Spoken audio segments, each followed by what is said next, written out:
Hello दोस्तों, नमस्कार। मैं महेश एक्सपोनेंट ICS अकादमी में आपका स्वागत करते हैं।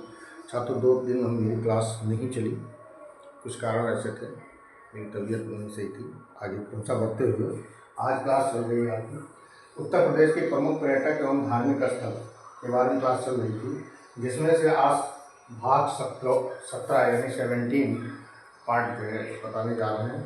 उत्तर प्रदेश प्रमुख ऐतिहासिक स्थल संभल, यानी ये संभल जो है स्थल है, मुरादाबाद में है, जनपद मुरादाबाद में। ये मध्यकालीन का महत्वपूर्ण ऐतिहासिक स्थल है।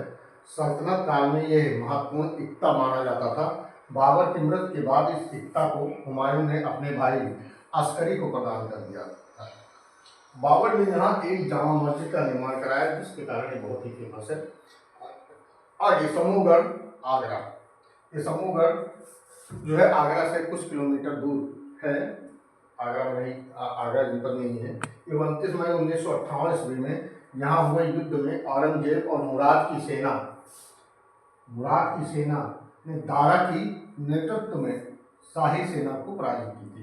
यानी जो दारा था, जिसका औरंगजेब का भाई दारा था, ये शाही सेना, यानी दारा जो था ये शाही सेना से मतलब इसने राजगद्दी पर अपना लिया था और ये शाही सेना से युद्ध कर रहा था। और औरंगजेब और मुराद अपनी अलग अलग सेनाओं के साथ एक साथ युद्ध किया और यहाँ समूहगढ़ में इसको पराजित किया। और युद्ध में विजय प्राप्त होने के बाद औरंगजेब ने शाहजहां को आजीवन नजरबंद कर दिया था।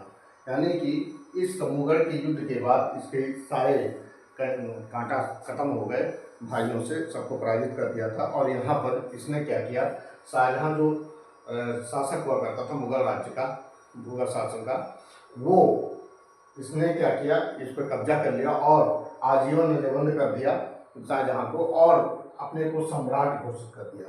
इसने इस युद्ध के बाद औरंगजेब ने अपने को सम्राट घोषित किया, भारत का सम्राट, यानी मुगल शासन का सम्राट घोषित किया। आगे सिकंदरा। ये सिकंदरा जो है आगरा से कुछ दूर स्थित है। आगरा से कुछ दूर स्थित है, कुछ किलोमीटर दूर स्थित है। ये मुगल बादशाह अकबर के मकबरे के कारण प्रसिद्ध है।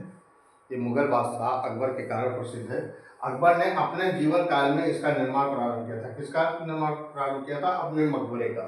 इसका निर्माण प्रारंभ कर दिया था अपने जीवन काल में, परंतु इसे 1613 ईस्वी में जहांगीर के काल में इसे पूरा किया जा सका। यानी इसको जो 1613 ईस्वी में जहांगीर ने इसको पूर्ण कराया और इस मकबरे में बौद्ध स्थापत्य की शैली का प्रभाव प्राप्त होता है। यानी कि बौद्ध स्थापत्य शैली का इसमें जो है प्रभाव मिलता है।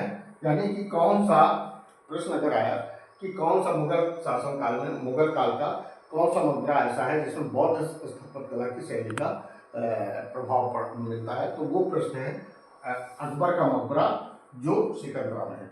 आगे की तरफ बढ़ते हुए अगली क्लास आप लोग ज्वाइन करिएगा। जय हिंद, जय भारत, नमस्कार।